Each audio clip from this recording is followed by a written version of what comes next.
26 anos, 4 meses e 9 dias. Esse é o tempo exato que eu levei para entender que a única coisa que aquele homem me deu de verdade foi a certeza de que eu nunca precisei dele. Na festa de aposentadoria dele, na frente de 60 pessoas, o meu marido pegou o microfone para agradecer a todos que construíram a carreira dele. Agradeceu aos colegas, aos alunos, ao reitor, à secretária. E quando alguém da mesa perguntou, brincando, "E a dona de casa, professor?", ele riu e disse no microfone para todo mundo ouvir, "Ah, a Marlene só cuidou da casa. Coisa que qualquer uma faz. Coisa que qualquer uma faz." As pessoas riram. Uma risada leve, de festa, sem maldade. Ninguém percebeu que naquele segundo alguma coisa dentro de mim, que já estava rachada havia muito tempo, terminou de quebrar. Sem barulho. Só um estalo seco, do lado de dentro do ouvido, que só eu escutei. Eu não chorei. Eu não saí correndo. Eu peguei a minha bolsa, ajeitei o casaco no braço, sorri para a mesa, como quem sorri para a foto, e fui embora sem que quase ninguém percebesse. Isso foi há 3 anos. E hoje eu estou aqui, sentada na sala da diretoria de uma biblioteca pública que leva o meu nome numa plaquinha na porta, carimbando a data numa pilha de documentos com o mesmo carimbo de datar que eu uso há 28 anos. Guarda esse carimbo na memória, porque ele volta nessa história. Deixa eu te levar do começo, para você entender a viagem toda. Porque não foi rápido. E demorou muito mais do que eu gostaria de admitir. Meu nome é Marlene. Tenho 52 anos. Sou bibliotecária concursada da Rede Pública de Juiz de Fora, em Minas Gerais, há 28 anos. Isso quer dizer que a minha vida inteira girou em torno de organizar, de colocar cada coisa no seu lugar, de catalogar, de etiquetar, de carimbar a data em que cada livro precisa voltar. Eu passei 28 anos garantindo que tudo tivesse ordem, prazo e limite. E é irônico, porque por 23 desses anos eu fui a pessoa menos capaz do mundo de colocar ordem, prazo e limite na minha própria casa. Eu tenho um jeito quieto. As pessoas confundem quieto com fraco, e esse foi um dos maiores erros que cometeram comigo. Carrego sempre uma bolsa de couro marrom já surrada, e dentro dela, desde que assumi o concurso, tem um carimbo de datar de metal, daqueles antigos, com as rodinhas de número que você gira para marcar o dia. Ele tem uma marca de tinta azul na lateral que nunca saiu. Faz um barulho seco e limpo quando bate no papel. Eu conheço muito bem o barulho que ele faz. Casei com o Wilson quando eu tinha 26 anos. Ele era professor universitário de História, um homem que a cidade inteira respeitava. Do tipo que os alunos adoravam, que dava palestra, que era citado no jornal local, que chegava nos lugares e as pessoas se ajeitavam na cadeira para ouvir. Eu tinha um orgulho enorme daquele homem. Achava que tinha me casado com alguém importante e que isso, de alguma forma, me fazia importante também. No começo, eu preciso ser justa, não foi um inferno. A gente teve anos bons. Eu lembro do Wilson jovem, professor recém-contratado, lendo trechos de livro para mim na cama, empolgado, me perguntando o que eu achava. Naquela época, ele ainda perguntava. A gente não tinha quase nada. Morava num quarto e sala apertado, e mesmo assim tinha uma parceria. Eu digitava as aulas dele numa máquina de escrever velha enquanto ele cozinhava um macarrão. E a gente ria da vida difícil, como quem sabe que ainda vai vencer. Se fosse só maldade desde o início, eu teria saído cedo. O veneno de certos casamentos é justamente que eles começam doces. A gente fica agarrada na lembrança do que já foi bom e demora anos para aceitar que aquilo acabou. O que houve foi algo mais discreto e mais doloroso do que uma vilania de novela. Conforme o Wilson foi subindo, foi virando o professor admirado, foi juntando plateia lá fora, ele foi precisando cada vez menos da plateia de uma pessoa, só que eu era em casa. Fui deixando de ser parceira para virar estrutura. E estrutura ninguém admira. Ninguém elogia o alicerce de um prédio. Só reparam nele quando racha. Levei décadas para entender uma coisa. Existe um tipo de homem que é admirado pelo mundo inteiro e desprezível dentro de casa, que guarda a eloquência toda para a plateia e leva para a esposa só o silêncio e o desdém. O Wilson virou assim. Na universidade, o grande professor humanista que falava de dignidade nos livros. Em casa, um homem que já fazia anos não me perguntava uma única vez o que eu pensava sobre coisa nenhuma. Eu construí aquela vida com ele. E, de novo, eu falo isso no sentido literal. O nosso apartamento foi financiado com o meu salário de concursada, porque a renda de professor do Wilson, cheia de gratificações que iam e vinham, nunca dava a estabilidade que o banco queria. 20 anos de parcela, tudo no meu nome. A assinatura no contrato foi só a minha. Ele alegou que não ia prender o nome dele a um compromisso tão comprido.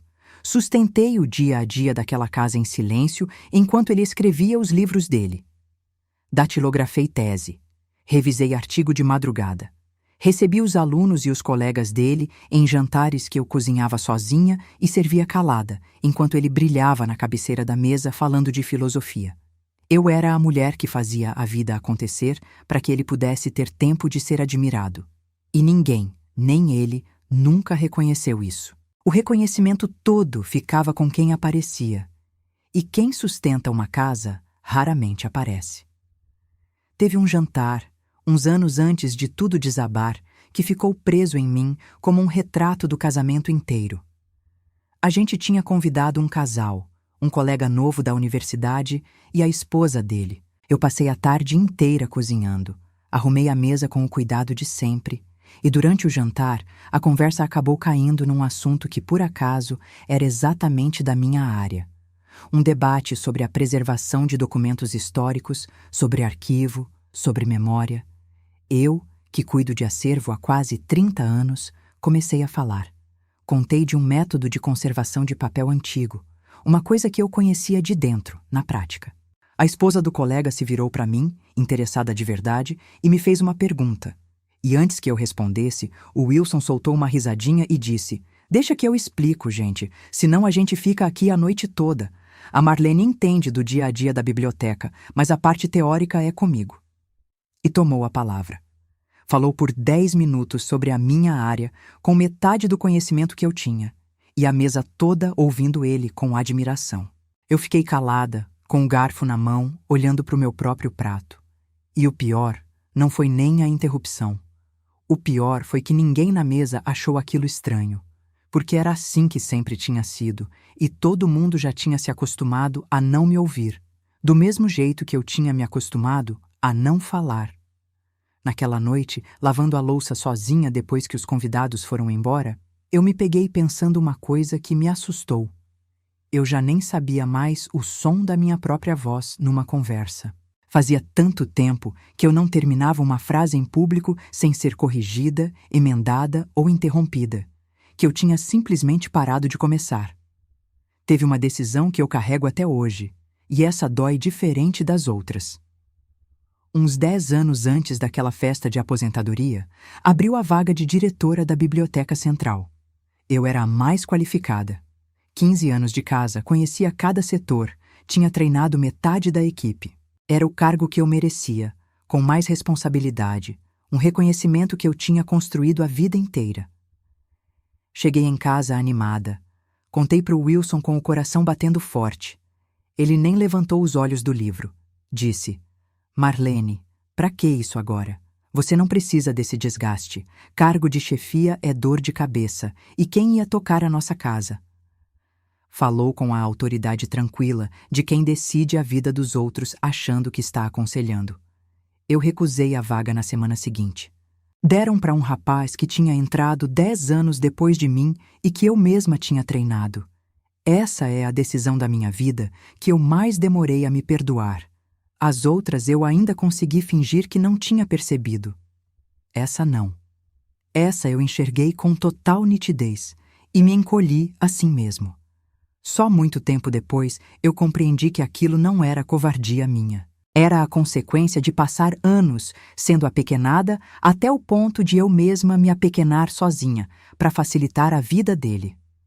Deixa eu te perguntar uma coisa antes de continuar, porque isso aqui importa. Você também já abriu mão de alguma coisa sua, que era sua por direito e por mérito, porque alguém te convenceu de que o seu lugar era menor?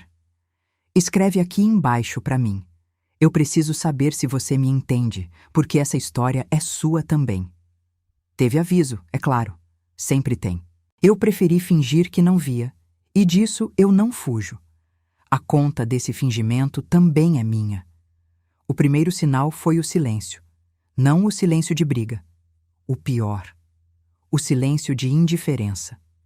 O Wilson tinha parado de me perguntar como tinha sido o meu dia fazia tanto tempo que eu nem lembrava mais como era ser perguntada.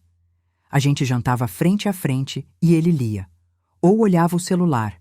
Ou falava sozinho sobre a universidade, sem esperar resposta, porque a minha resposta nunca tinha interessado. Eu tinha virado plateia de uma pessoa só, dentro da minha própria casa. O segundo sinal foi o desprezo pequeno, o de todo dia, o que corrói mais que grito.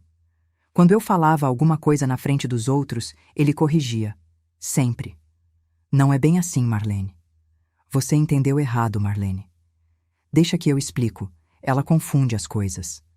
Foi me apagando, frase por frase, na frente das pessoas, até eu mesma começar a duvidar do que eu sabia. Eu, que catalogava um acervo de 50.000 livros de cabeça, tinha aprendido a ficar calada em público para não ser corrigida pelo meu próprio marido. O terceiro sinal veio da minha colega de trabalho, a Neide, que trabalha comigo na biblioteca há 20 anos. Um dia, do nada, ela me olhou por cima do balcão de empréstimo e disse: Marlene, você sabe que você é muito mais do que ele deixa você ser, né? Eu ri, sem graça, e mudei de assunto. Fingi que não tinha ouvido o recado. A verdade é que a gente foge dessas frases enquanto o coração ainda não aguenta encará-las. Mas aquela ali ficou, guardada em algum lugar fundo, esperando o dia. E aí veio a festa de aposentadoria. 35 anos de universidade. Um salão alugado, discurso do reitor, ex-alunos que vieram de longe, buquê para ele, placa comemorativa, aquele tipo de homenagem que faz um homem se sentir o centro do universo. E eu estava lá, claro, de vestido novo, cabelo arrumado, sorrindo, sendo a esposa do grande professor, como eu tinha sido por 23 anos. Eu tinha até preparado uma coisa, uma cartinha escrita à mão, que eu ia entregar para ele no fim da noite. 23 anos de casamento, resumidos em uma folha, com carinho, dizendo que eu tinha orgulho dele. Estava dobrada dentro da minha bolsa, do lado do carimbo. E então veio o microfone. E a Marlene só cuidou da casa, coisa que qualquer uma faz. E a risada leve de 60 pessoas. Eu senti o rosto esquentar, senti os olhos arderem. E naquele segundo, sabe o que passou na minha cabeça? Não foi raiva.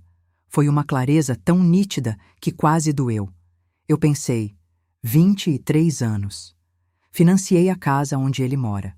Datilografei os livros que deram a ele essa carreira que estão aplaudindo. Abri mão da minha própria diretoria para ele não ter que dividir a atenção da casa. E para ele, no dia mais importante, na frente de todo mundo, eu fui qualquer uma. Sabe o que dói mais numa humilhação em público? Não é a frase. É o segundo depois dela, quando você olha em volta procurando um rosto que também tenha achado aquilo errado e não encontra nenhum. Eu olhei para a mesa. Sorrisos, taças erguidas. Uma prima dele me deu até uma piscadela, como quem diz que marido brincalhão.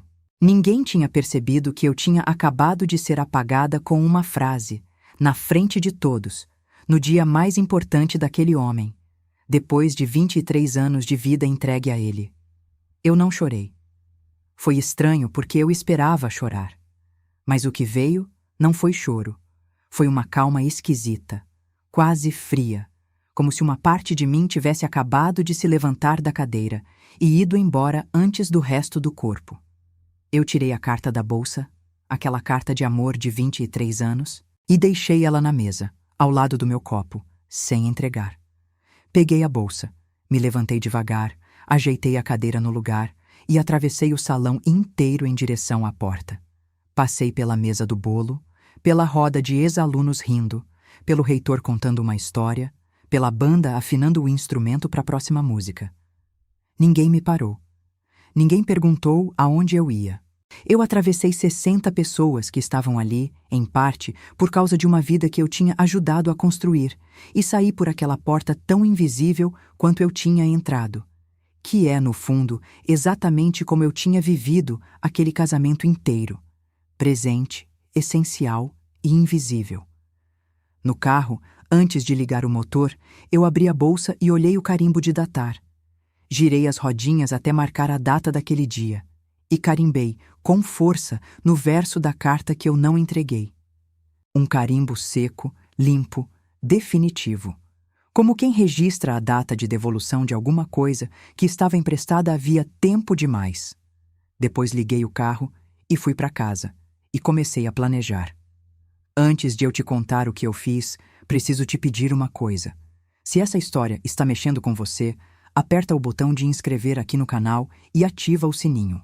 Toda semana tem uma história de mulher que foi tratada como invisível e descobriu o próprio tamanho, e eu não quero que você perca nenhuma. E se você conhece uma mulher que foi chamada de qualquer uma por quem devia valorizá-la, compartilha esse vídeo com ela. Pode ser o empurrão que ela precisa. Eu também deixei no primeiro comentário fixado um presente para você, o e-book para mulheres que cansaram de ser fortes. Foi escrito exatamente para quem segurou uma casa inteira e ouviu que não fez nada. A parte que veio depois não teve grito, não teve cena, teve organização, que é, afinal, a única coisa que eu sempre soube fazer melhor do que ninguém. Naquela mesma semana, procurei uma advogada, a doutora Sueli, um nome que a Neide tinha me passado tempos atrás, numa conversa solta que na hora eu não entendi direito. Agora fazia todo o sentido. Ela me pediu os documentos: escritura, comprovantes do financiamento, extratos, contas. Passei um sábado inteiro separando o papel com a calma metódica de quem cataloga acervo. E descobri, no meio dos documentos, uma coisa que me deu uma paz estranha. O apartamento era meu, não só no coração, no papel. 2 décadas de prestação quitadas com o dinheiro que saía da minha conta, mês após mês, sem falhar um. O Wilson, que se portava como senhor absoluto daquela casa, jamais tinha colocado a assinatura dele num único boleto, porque dívida longa ele achava coisa de gente sem visão. E ao escapar do peso, ele escapou junto do direito. Aquele apartamento era inteiramente meu, e foi o próprio Wilson quem escreveu esse desfecho, a cada prestação que ele empurrou para mim, achando que estava se livrando de um fardo. Eu não expulsei o Wilson de casa. Eu fiz diferente. Eu saí, mas saí do jeito certo, documentado, orientado, sabendo que a casa era minha e que ele ia ter que sair depois, pelas vias legais, sem drama, sem confronto na porta. Aluguei um apartamento pequeno perto da biblioteca, só meu, com uma janela que dava para uma árvore. E numa terça-feira, enquanto ele estava numa palestra, eu levei as minhas coisas. Só as minhas. Os meus livros, as minhas roupas, o meu carimbo. Deixei tudo o que era dele exatamente no lugar. E deixei, em cima da mesa da sala, uma pasta com os documentos do apartamento e o telefone da doutora Sueli, sem bilhete de explicação. Ele era professor de história. Sabia ler um documento e entender o que tinha acontecido. Aquela mudança foi a coisa mais silenciosa que eu já fiz. Um caminhão pequeno, um rapaz me ajudando e eu carregando caixa por caixa de uma vida que, quando eu fui separar, era surpreendentemente pequena. 23 anos de casamento, e o que era meu de verdade cabia num caminhão de mudança de meio-dia. Os meus livros, as minhas roupas, algumas fotos, uma coleção de marcadores de página que os alunos me davam de presente e o carimbo. O resto era dele, ou era da casa, que sempre foi um jeito bonito de dizer que era dele. A primeira noite naquele apartamento pequeno foi a mais longa da minha vida. Eu montei a cama, estendi o lençol e, quando deitei, o silêncio era tão grande que doía nos ouvidos. Não era o silêncio de indiferença que eu conhecia da casa do Wilson. Era um silêncio novo, sem ninguém do outro lado da cama, e eu não sabia ainda se aquilo era solidão ou liberdade. As duas coisas, naquela primeira noite, tinham exatamente o mesmo tamanho e o mesmo gosto. De manhã, me sentei sozinha naquela cozinha vazia, com uma xícara e um pão, e reparei numa coisa boba que me fez sorrir.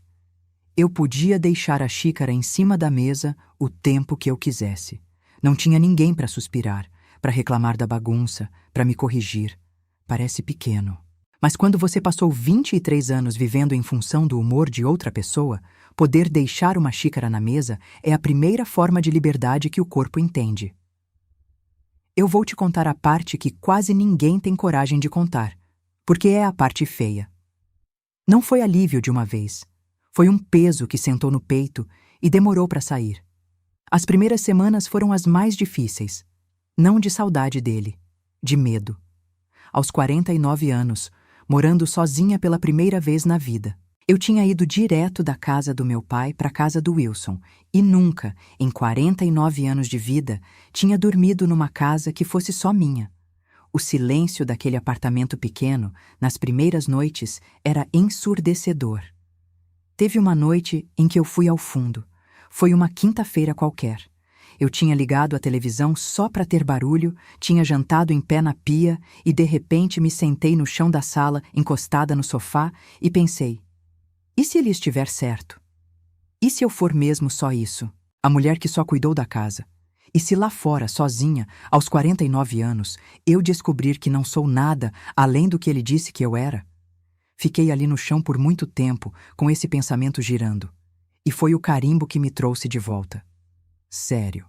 Eu olhei para a bolsa, pensei no carimbo lá dentro e me lembrei de uma coisa. Eu organizo, há 28 anos, o conhecimento de uma cidade inteira. Milhares de pessoas encontram o que procuram por causa do sistema que eu mantenho de pé. Crianças aprenderam a ler nas mesas que eu cuido. Isso não é coisa que qualquer uma faz. Isso é a espinha de uma comunidade. Se eu sou invisível, é porque ele escolheu não olhar, não porque eu não existo. E naquele chão, sabe de quem eu me lembrei? Do meu pai. Ele foi ferroviário a vida inteira, um homem simples, de pouca leitura, que morreu quando eu tinha 30 anos. Mas foi ele que me pôs na escola, que economizou para me manter estudando, que dizia, toda vez que me deixava na porta do colégio: estuda, minha filha, porque o que entra na sua cabeça ninguém tira. Eu lembrei da cara de orgulho dele no dia em que eu passei no concurso da biblioteca. Ele contou para a cidade inteira que a filha dele era funcionária pública, a moça dos livros.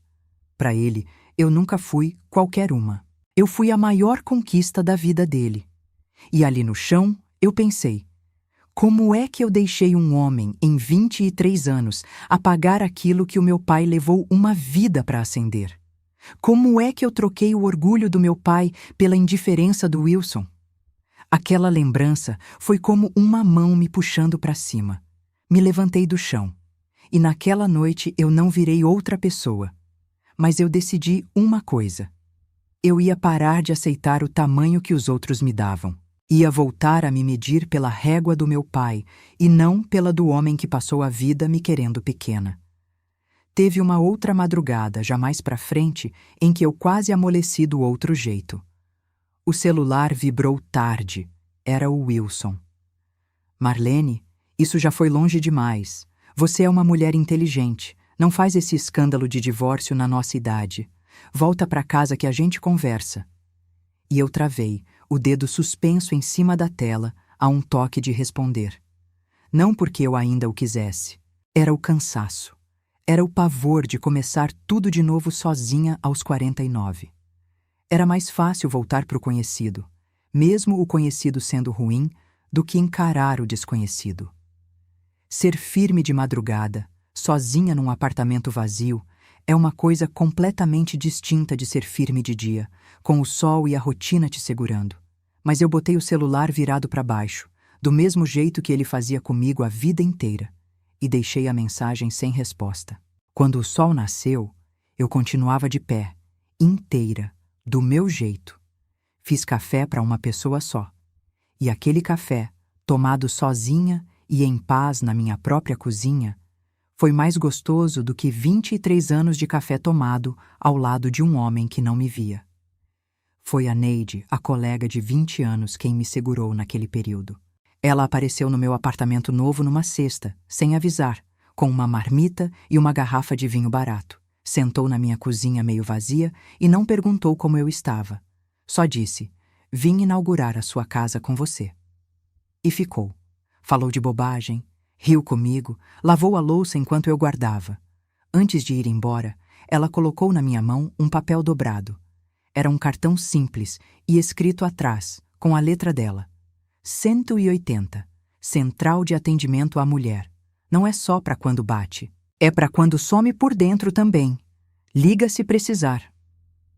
Eu não precisei ligar, mas guardei aquele cartão na bolsa, do lado do carimbo, e só de saber que ele estava ali, eu me sentia menos sozinha.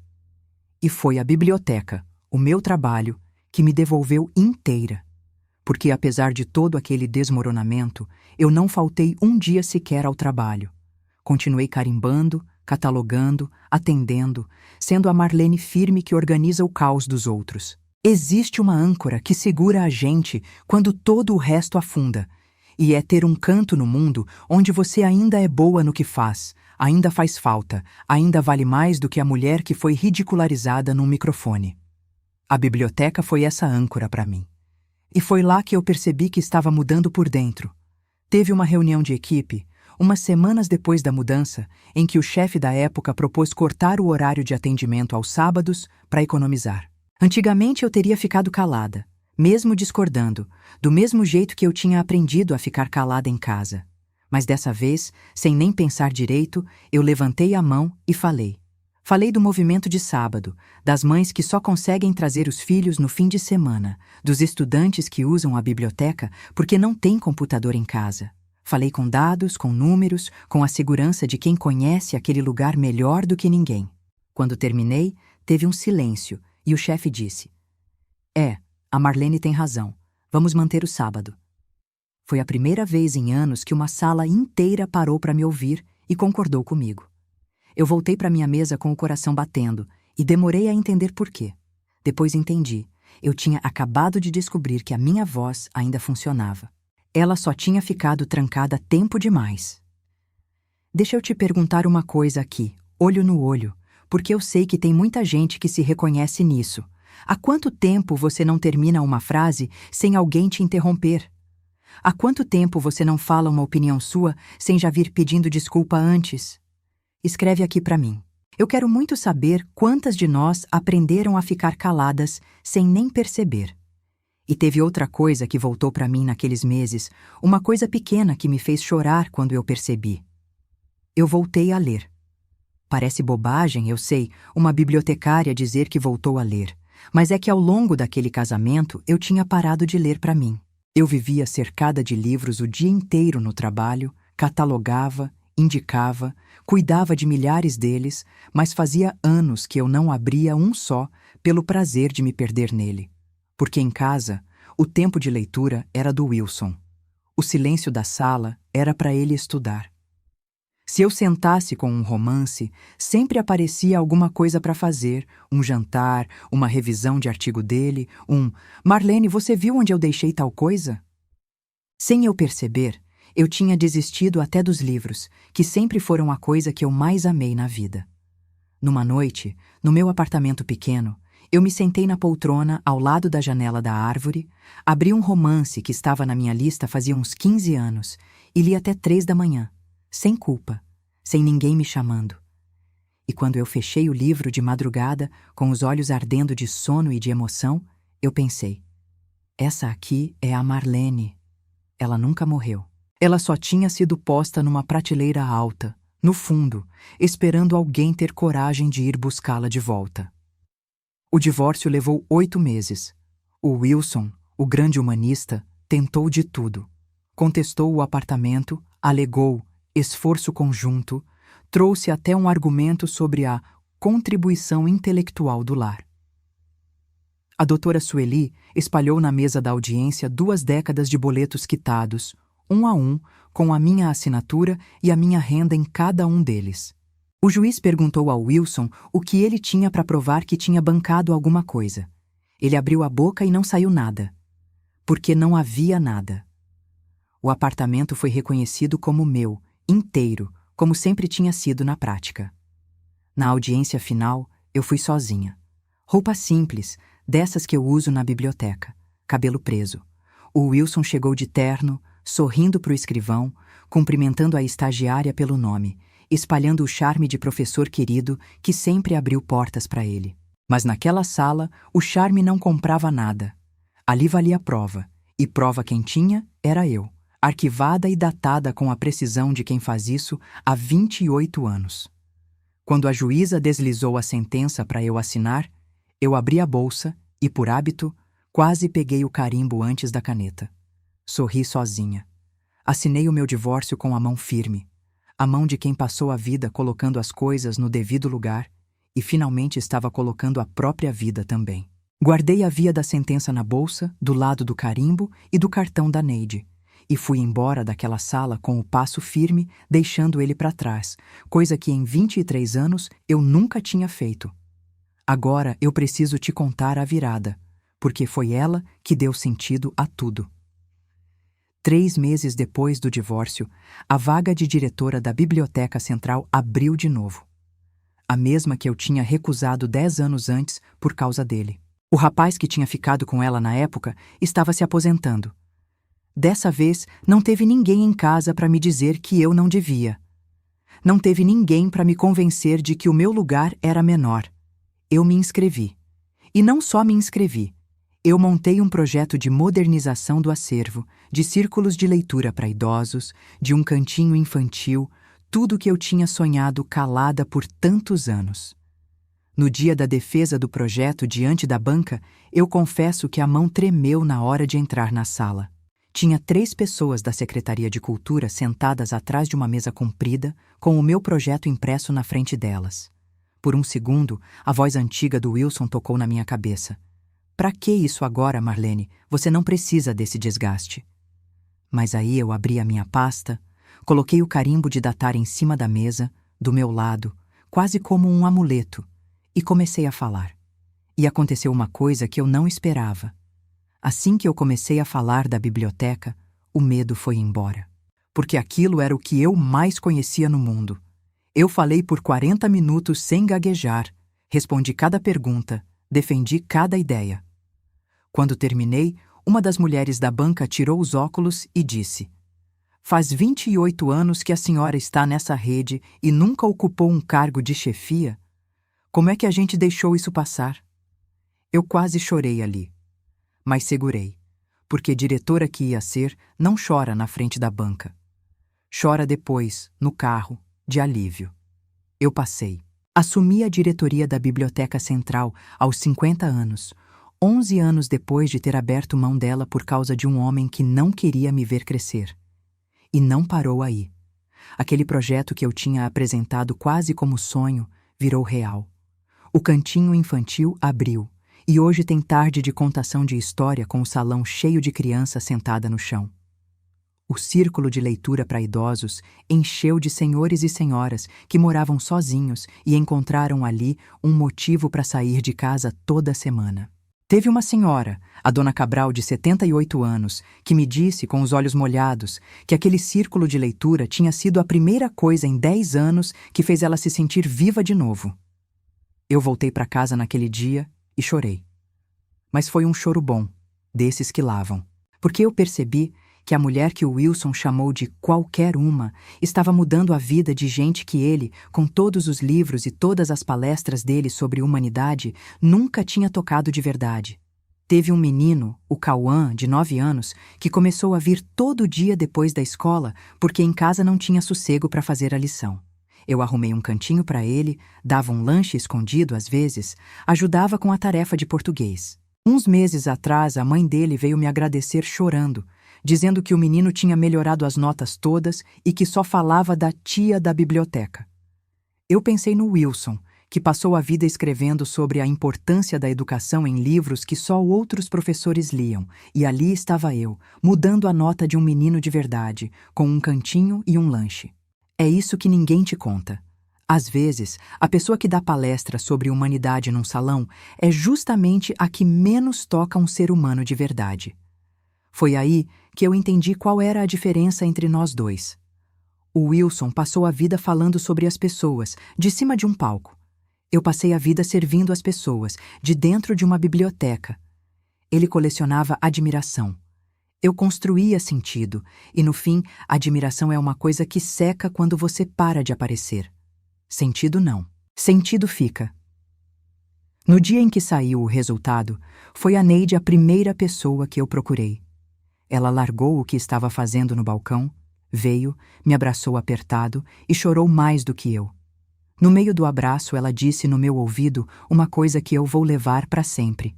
Eu falei, Marlene, eu falei que você era muito mais do que ele deixava você ser.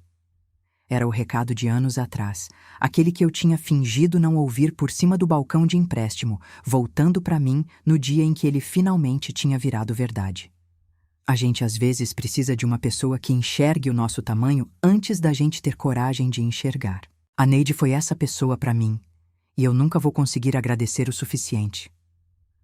No primeiro dia como diretora, eu entrei naquela sala que um dia foi negada a mim, coloquei a minha bolsa na mesa, tirei o carimbo de datar de dentro dela e coloquei do lado do computador, como quem finca uma bandeira. Peguei o primeiro documento da pilha, girei as rodinhas na data daquele dia e carimbei. O barulho seco e limpo do carimbo naquela sala foi o som mais bonito que eu já ouvi. Era o som de uma mulher voltando para um lugar que sempre foi dela e do qual ela só tinha sido convencida de que não merecia. E aqui eu faço questão de deixar claro, porque sei que tem gente esperando esse gancho. Não teve fortuna nenhuma, não tomei um centavo que fosse dele. O que eu ganhei não se mede em dinheiro. O que eu ganhei foi me tornar, aos 50 anos, justamente a mulher que ele me fez acreditar, por 23 anos, que eu jamais conseguiria ser. E o Wilson? O que foi feito dele? A vida cuidou disso sozinha, sem eu precisar mexer uma palha. O grande professor, tão admirado, foi encolhendo à medida que a história correu. Numa cidade do interior, o que é verdade acaba chegando aos ouvidos de todo mundo, por mais devagar que seja. Foi caindo a ficha das pessoas. O homem que subia em palco para falar de dignidade tinha chamado a própria esposa de qualquer uma num microfone. Ela que bancou a casa e passou a limpo os livros dele por 23 anos. A admiração começou a virar outra coisa. Um silêncio incômodo quando ele passava. O aposentado que ninguém mais convidava para a palestra. Ele mora hoje num apartamento alugado, menor. Aos ex-alunos que encontra na rua, ainda tenta contar a versão dele, a de que eu o abandonei sem motivo, a de que fui ingrata. Mas cada vez menos gente escuta. Um homem cujo maior patrimônio sempre foi a admiração dos outros, descobriu, tarde demais, que admiração não se financia, não se datilografa, não se sustenta sozinha. Quem sustentava era eu. Cruzei com ele uma única vez, já depois de assumir a diretoria. Foi num sebo do centro, dessas coincidências que só cidade do interior arma. Eu estava folheando uns livros antigos quando levantei os olhos e ele estava ali, do outro lado da estante, me olhando. O Wilson parecia menor. Não fisicamente, mas de um jeito difícil de explicar, como se tivessem tirado dele a plateia que o deixava maior. Ele veio na minha direção com um sorriso incerto e disse: Marlene, soube que você virou diretora. Fico feliz por você. E ficou esperando, acho, que eu retribuísse, que eu abrisse alguma porta. Eu olhei para aquele homem por um segundo e percebi uma coisa que me deu uma paz enorme. Ele não tinha mais nenhum poder sobre mim. Aquele homem que por 23 anos decidiu o tamanho que eu podia ter, que me corrigia na frente dos outros, que me convenceu a recusar a minha própria vida, tinha virado só um senhor de sorriso incerto num corredor de sebo. Obrigada, Wilson, eu disse. Sem raiva, sem gelo, só com a educação que a gente dá a um conhecido distante. E voltei para minha estante de livros, deixando ele ali, não para puni-lo. Só porque eu, genuinamente, não tinha mais nada para dizer àquele homem. E descobrir que você não sente mais nada por quem já teve o poder de te destruir é talvez a vitória mais silenciosa e mais completa que existe. Ele me mandou uma mensagem, uns meses atrás. Dizia que tinha errado, que tinha me valorizado pouco, que talvez a gente pudesse conversar. Eu li em pé, na sala da diretoria, com o carimbo do meu lado. Não senti raiva.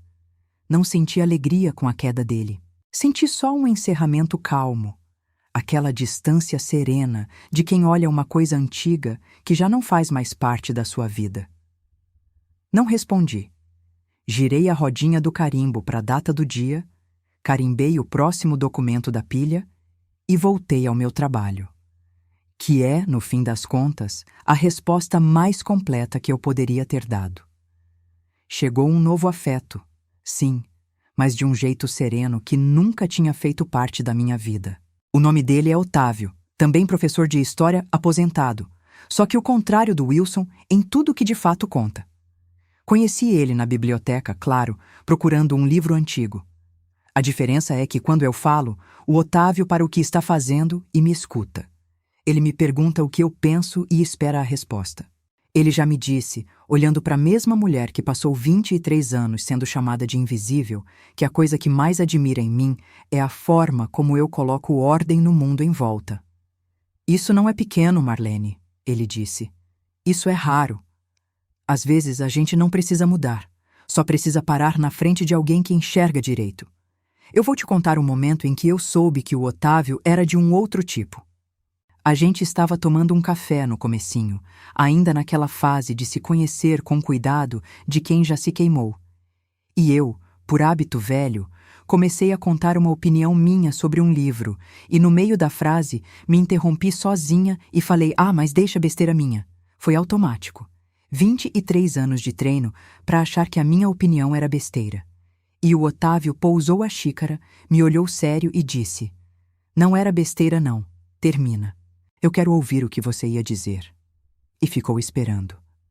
De verdade. Eu terminei a frase com a voz meio trêmula, e quando acabei, ele passou os 10 minutos seguintes conversando comigo sobre aquilo, discordando de um ponto, concordando com outro, me tratando como alguém que tem o que dizer. Eu voltei para casa naquela noite e chorei no carro. Não de tristeza, de espanto. Porque eu tinha esquecido como era ser levada a sério por um homem. Tinha esquecido que isso existia.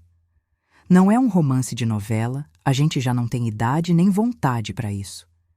É uma companhia calma, de 2 adultos que já sabem o valor de serem ouvidos. Ele respeita o meu apartamento, os meus horários, os meus silêncios. E, acima de tudo, ele nunca, nem uma vez, tentou me fazer menor para ele caber maior. É só isso que uma mulher pede, no fundo. Não é grandeza. É espaço para existir do lado de alguém sem precisar encolher. Hoje é sábado de manhã. Estou na sala da diretoria, adiantando uns documentos com a biblioteca ainda fechada, no silêncio bom dos livros.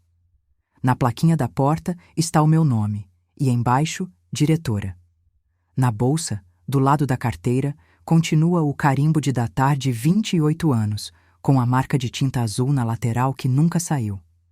Aquela carta de amor que eu deixei na mesa da festa, sem entregar, eu ainda tenho.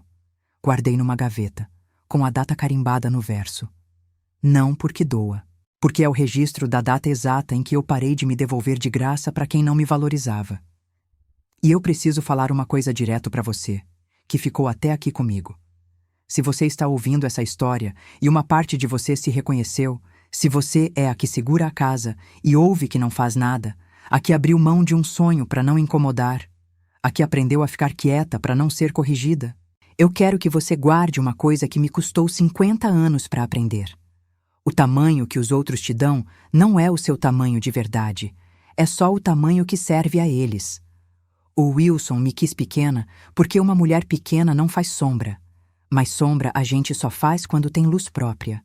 E a sua luz continua acesa aí dentro, por mais anos que ela tenha ficado numa prateleira alta, no escuro, esperando. Eu não recomecei porque eu era forte. Eu recomecei com medo, com a mão tremendo, aos 49 anos, sem saber se ia dar certo. A coragem não é a ausência do medo. É fazer a mudança, assinar o papel, defender o projeto, mesmo com o medo inteiro dentro do peito. Se eu consegui, depois de 23 anos me achando invisível, você também consegue. Não amanhã, talvez. Não de uma vez, mas um carimbo por vez, uma data por vez, uma decisão pequena por vez. 23 anos, ele me chamou de qualquer uma. Mas foi essa qualquer uma que financiou a casa dele, escreveu os livros dele e ainda achou forças, aos 50 anos, para virar diretora de uma biblioteca inteira. Se eu sou qualquer uma, então que bom. Porque foi uma qualquer uma que segurou tudo enquanto o grande homem só aparecia para receber os aplausos. Se você chegou até aqui comigo, então me responde uma coisa nos comentários. Alguém já te chamou de só alguma coisa? Só dona de casa? Só mãe? Só a esposa de fulano? Escreve para mim o que você é de verdade, sem pedir licença. Eu quero ler. E se hoje você ainda vive sendo tratada como invisível na sua própria casa, não sai daqui, porque a história da semana que vem eu escrevi pensando em você. Te espero nela.